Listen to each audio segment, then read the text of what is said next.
Olá pessoal, tudo bem? Professor Sandro, para dizer que a gente está de volta. E a gente está de volta justamente com o nosso conteúdo de termodinâmica. Então, era um conteúdo que a gente já tinha trabalhado, mas que a gente vai voltar aqui para continuar esse conteúdo e pôr um ponto final nele. A termodinâmica é um assunto, um dos mais importantes da física, se você para analisar, porque a partir da termodinâmica a gente tem várias ramificações, como por exemplo ramificações para o lado da química, né? A química estuda bastante termodinâmica. Então vamos lá, vamos dar continuidade. Hoje a gente fala de gases ideal ou gases perfeitos. Então, o que é um gás ideal? O gás, para ser considerado ideal, ele tem todo um critério. E os critérios básicos para ele ser considerado são os seguintes. Primeiro, ele tem que ter um comportamento puntiforme. Então, todas as partículas dele são consideradas, né, com tamanho desprezível. Então, a gente não considera esse tamanho para fins didáticos. Além disso, a gente tem apenas interações a partir de colisões. Então, se nossas partículas elas colidem, elas interagem. Fora isso, a gente não tem interação. Por exemplo, todas elas têm cargas elétricas, mas os campos elétricos delas, eles não vão interagir entre si.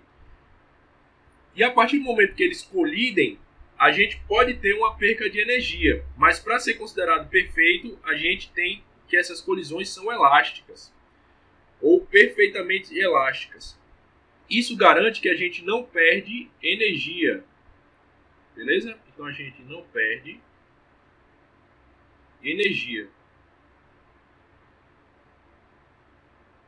Então, isso daqui são os critérios básicos que definem um gás ideal. Além desses critérios, a gente tem algumas variáveis, e essas variáveis são inerentes a qualquer outro gás. Como, por exemplo, a variável da pressão. Então, essa variável de pressão ela está associada com o número de colisões nas paredes do recipiente. Beleza? Então, quanto maior o número de colisões com a parede, maior é essa pressão. Vamos lá. Outra questão é o volume.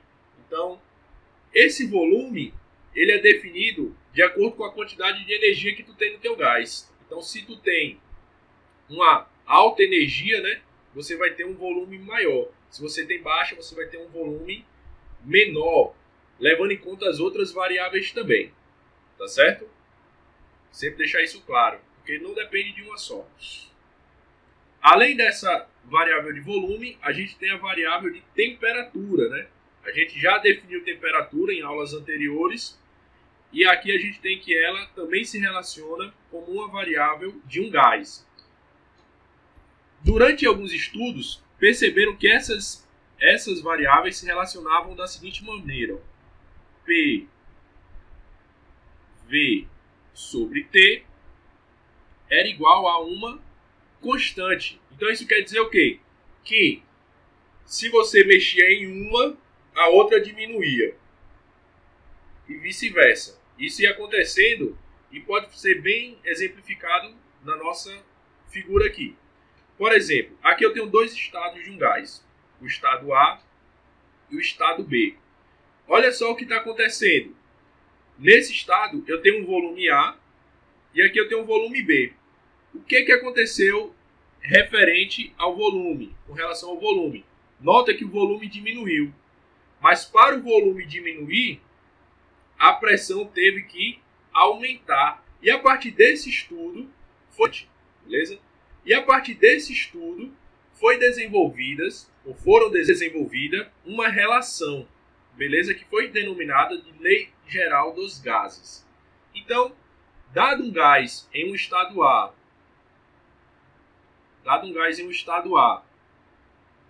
se eu quiser passar ele para um estado B, eu vou conservar essas constantes, essas variáveis. E aí a gente denomina a nossa Lei Geral dos Gases, que diz a pressão no estado A vezes o volume no estado A sobre a temperatura no estado A vai ser igual à pressão no estado B vezes o volume no estado B dividido pela temperatura no estado B. Lembra que eu falei lá anterior, né? A pressão vezes o volume dividido pela temperatura é uma constante. E depois a gente vai ver que constante é essa. Então essa é a lei geral dos gases. Vamos fazer um exemplo, né, de aplicação dessa lei geral dos gases. Beleza? Então vamos lá.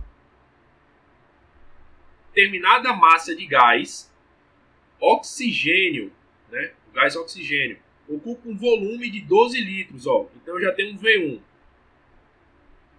Esse V1,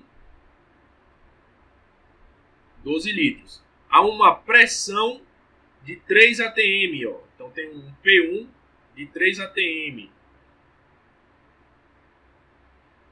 Esse ATM a gente chama de pressão atmosférica, só para a gente lembrar. E 1 ATM vai ser igual a 1,05 vezes 10 à quinta Pascal, que é a unidade mais usual de pressão, beleza?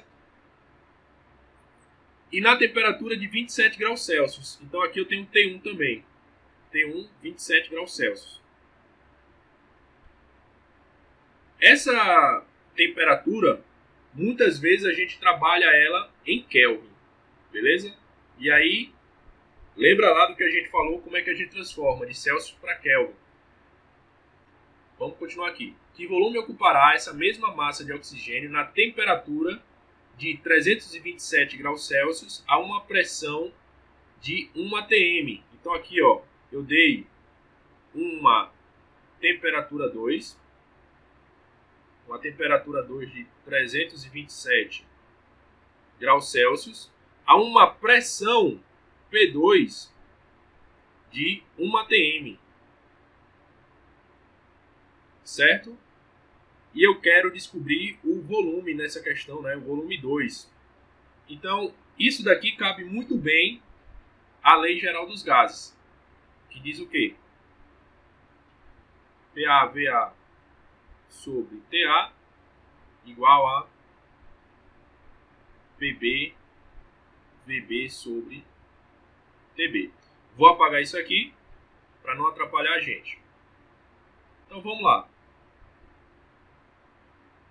Já tendo essas variáveis, né, só mudou a letra, deixou de ser uma letra, passou a ser um número. Eu tenho que a pressão 1 vai ser de 3 atm. Então venho e coloco 3, não preciso colocar o ATM, tá bom? O volume 1 é 12 litros e a temperatura 1 é 27 graus Celsius. Professor, eu quero transformar em kelvins. Posso? Pode, problema algum. No meu caso aqui eu não vou precisar transformar porque está tudo na mesma unidade. Então a gente tem o P2, que é de 1 atm, vezes o volume 2, que é quem eu quero descobrir, sobre a temperatura 2. 327. Então aqui eu posso multiplicar isso, que vai ficar 36. Fica 36 sobre 27 igual a V2 sobre 327. V2 sobre 327. Então agora, calculando esse volume 2, a gente fica que V2 vai ser 327 vezes 36 sobre 27, que dá um total de 425 litros. Beleza? Então, isso daí foi uma forma de você aplicar a tua lei geral dos gases em uma questão, certo? Na próxima aula vamos falar sobre tipos de transformações, ok? Então, muito obrigado e até a próxima.